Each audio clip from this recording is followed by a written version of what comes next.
दोस्तों नमस्कार, मैं अजय कुमार मौर्य आपका अभिनंदन करता हूं मैथ मनोरंजन की क्लास में। दोस्तों आज मैं लाया हूं बहुत बढ़िया प्रश्न। बढ़िया प्रश्न क्या, आपको ट्रिक बताऊंगा। ट्रिक आज का जो हमारा ये वीडियो है, खासकर जो शिक्षक पात्रता परीक्षा यानी टीईटी या सीटीईटी या कोई भी प्रतियोगी परीक्षा देने जा रहे हैं और उसमें मैथ का जो प्रश्न आता है उसको 60 ट्रिक से हल करना, बड़े बड़े प्रश्नों को बहुत चुटकी में हल करना कैसे करते हैं इसको हम बताएंगे। जैसे अधिकतर प्रश्न आप एग्जाम दे रहे होंगे और आपको प्रश्न में बता देता है कि साधारण ब्याज और चक्रवृद्धि ब्याज में इतना अंतर है, कुछ अंतर दे देता है कि इतना अंतर है, यानी कुछ टाइम पीरियड दे देगा आपको और रेट दे देगा कि इतने दर से इतने वर्ष में साधारण ब्याज और चक्रवृद्धि ब्याज में इतना अंतर है। तो आपको बताना होगा कि वो धन क्या है, वो मूलधन क्या है, कि इसमें धन बताइए। और ये प्रश्न हमारा ख्याल है बहुत से हमारे मित्र ऐसे प्रश्नों को देख करके ऐसे ही छोड़ देते हैं। इसमें क्योंकि वो सोचते हैं कि मानना पड़ेगा, मान लगाया जाए तो ये कम से कम 2 पेज में सवाल मान करके लगाया जाए, तब कि हम माना मूलधन हमारा यक्स है तो यक्स का साधारण ब्याज इतने % से इतना हुआ और चक्रवृद्धि ब्याज से निकाले तो इतना हुआ, दोनों का अंतर, फिर यक्स का मान। और इस तरह ये प्रोसेस 1 से 1.5 पेज में तो बड़े आराम से जाएगा। लेकिन आज हम आपको बताएंगे कि ऐसे प्रश्न को देख करके आप अधिकतम 10 सेकंड भी नहीं, आप मान के चले 5-6 सेकंड में ऐसे प्रश्नों को चुटकी बजाते ही, जैसे कहा जाता है कि चुटकी बजाते ही हल करेंगे। जैसे मैं आपके सामने लेकर के आ रहा हूं कि प्रश्न आता है कि चक्रवृद्धि ब्याज और साधारण ब्याज में जो दोनों का ब्याज है यानी इंटरेस्ट है उसमें 20 रुपये का अंतर है, ₹20 का अंतर है ये। चक्रवृद्धि ब्याज, चक्रवृद्धि ब्याज और साधारण ब्याज में, साधारण ब्याज में ₹20 चक्रवृद्धि ब्याज और साधारण ब्याज में अंतर है, अब आपको बताना है कि, और इसका कोई परसेंटेज, मान लिया जो भी आपको परसेंटेज दे दिया, मान लिया समय, और समय दे दिया आपको, समय 2 वर्ष, और दर कोई भी दर दे दो, मान लिया 20% दे दिया, 20% आपको दे दिया कि ये दर है। तो मूलधन बताओ, मूलधन या आपसे प्रश्न कह सकता है कि वो कौन सा धन है, मूलधन क्या होगा, क्या है। दोस्तों जब इस तरह का प्रश्न लिखा हो कि 20 रुपये का अंतर है चक्रवृद्धि ब्याज और साधारण ब्याज में, तो 20 रुपया या कोई भी रुपया दे दे, तरीका तो वही होगा।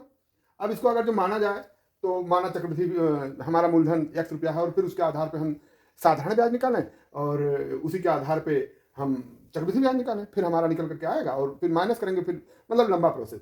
लेकिन हम आपको ऐसी ट्रिक बताएंगे कि सिर्फ 5 सेकंड में आप इस प्रश्न का हल निकालेंगे। कैसे, तो देखिए।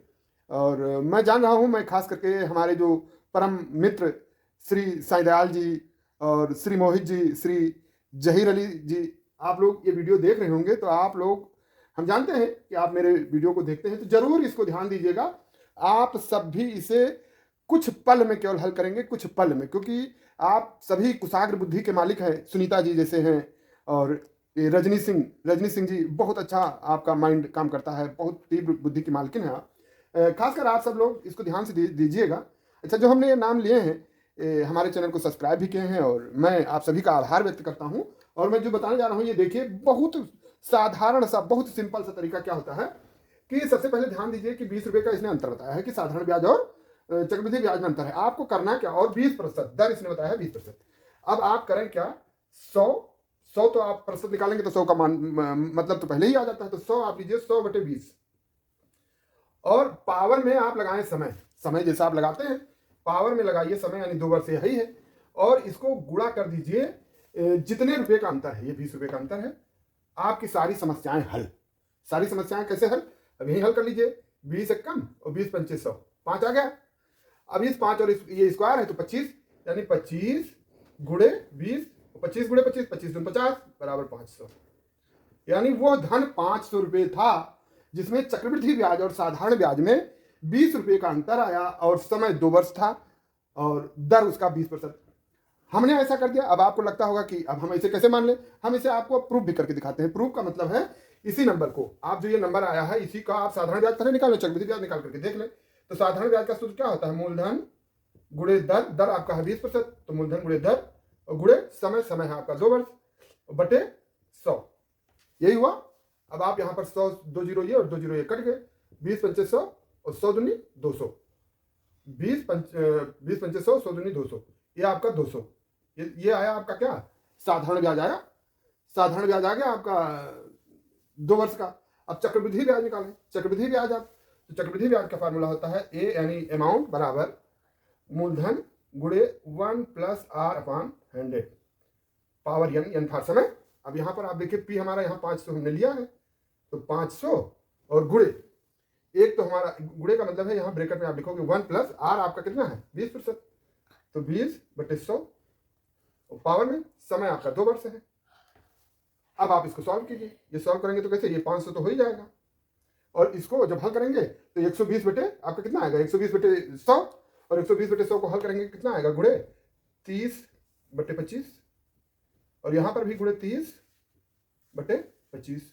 ठीक, 25 को मान लिया आप कट कीजिए, 25 से कम 25, 25 दून 50, यहाँ पर 20 आ गया। अब फिर 5 से काट दीजिए, 5 चौक 20 और ये 50 25।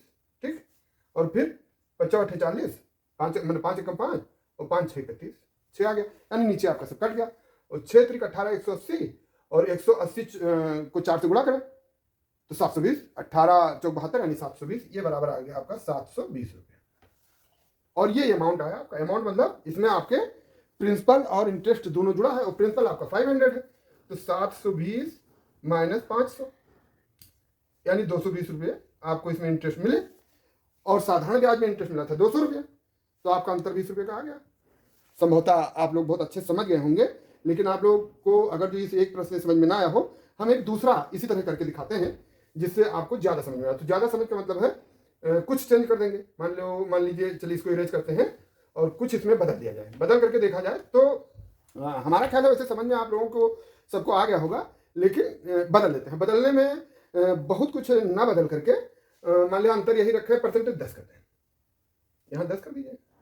अब मूलधन बदल जाएगा, मान लिया 10% है, तो हमने क्या बताया था कि 100 तो आपको करना ही है, तो बटे ये 20 नहीं बटे अब 10 हो जाएगा, क्योंकि दर लिखना है, दर 100 बटे दर, और इसकी पावर समय यानी 2 वर्ष, और गुणे आपको लगाना है अंतर का, गुणे अंतर का।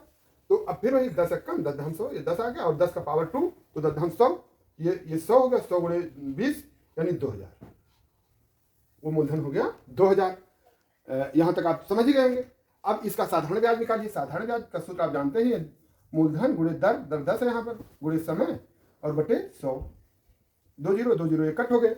अब 20 दाम 200, तो 200 दूना 400, यानी यहाँ साधारण ब्याज तो इनको 400 रुपये मिल गए। अब अगर जो हम यहाँ पर बात करें चक्रवृद्धि ब्याज की, तो उसका फार्मूला लगाइए, ए बराबर पी यानी अमाउंट कुल, ये अमाउंट होता है, ब्याज और मूलधन मिलाकर के जो बनता है उसे अमाउंट कहते हैं। तो amount equal to principal, P for principal, 1 + r for rate upon 100 power n for समय। अब यहाँ पर आप लगाइए, आपने यहाँ 2000 जैसे ये आ गया, अब 2000 आपका प्रिंसिपल हो गया, तो 2000 और एक धनदर ये आप वही रखिए 10/100, घात के समय में मतलब समय में आपको n का 2 आपको पता ही है। फिर अगर इसको हल करेंगे तो क्या आएगा 2000 तो ये आएगा ही, और ये 110/100, 110 इसको जब हल करेंगे तो 110/100 यानी 11/10, तो आप 2 टाइम लिख दें, 11 गुणे 11/10 गुणे 10, 2 बार हो गया, पावर में है तो 2 बार हो गया, 10 का 1 जीरो तो इसका 1 जीरो, 1 जीरो 1 कटा, 1 जीरो 1 कटा। अब आप इसका गुणा करिए तो 11 ग्रह में 121, और 121 दूना आप 2 से 121 दूना 242, लेकिन आपने अभी ये जीरो नहीं रखा, तो जीरो रखेंगे, 2420, 2420 हो गया ये। अब ये आपका अमाउंट आया, टोटल अमाउंट है। इसमें आपका 2000 प्रिंसिपल था, प्रिंसिपल उन्होंने मूलधन आपका 2000 आपने 2000 पर किया है, तो प्रिंसिपल था, तो ये हो गया 420 रुपये आपका इंटरेस्ट निकल के आया। यहाँ पर 400 साधारण ब्याज से इन्होंने 400 पाया था, और जब चक्रवृद्धि लगा तो 420 यानी 20 रुपये का अंतर, इस शर्त को ये मानता है, कंप्लीट करता है। तो हमारे ख्याल में इन 2 प्रश्नों से आप लोगों को विधिवत समझ में आ गया होगा। और मैं आप लोगों को बता दूं, जो भी हमारे मित्र भाई बंधु देख रहे हैं इस वीडियो को, देखें और सोचें मनन करें कि कितना शार्ट ट्रिक हमने बताया है, और इस ट्रिक से आप टीटी में प्रश्न आएंगे, बिल्कुल आएंगे, ऐसे प्रश्न आते हैं, इसी तरह इसी का आधार मान करके ऐसे ही प्रश्न पूछे जाते हैं। आप अपना नंबर पक्का करेंगे, अपना स्कोर बढ़ाएंगे। तो यदि आप सभी को मेरा ये वीडियो अच्छा लगा, मेरी ट्रिक अच्छी लगी, तो मेरे इस वीडियो को अधिक से अधिक लोगों तक पहुंचाइएगा। लाइक, शेयर, कमेंट और सब्सक्राइब कीजिएगा और अपने अधिक से अधिक दोस्तों तक मेरे इस वीडियो को फैलाइएगा, यानी शेयर कीजिएगा। Thank you.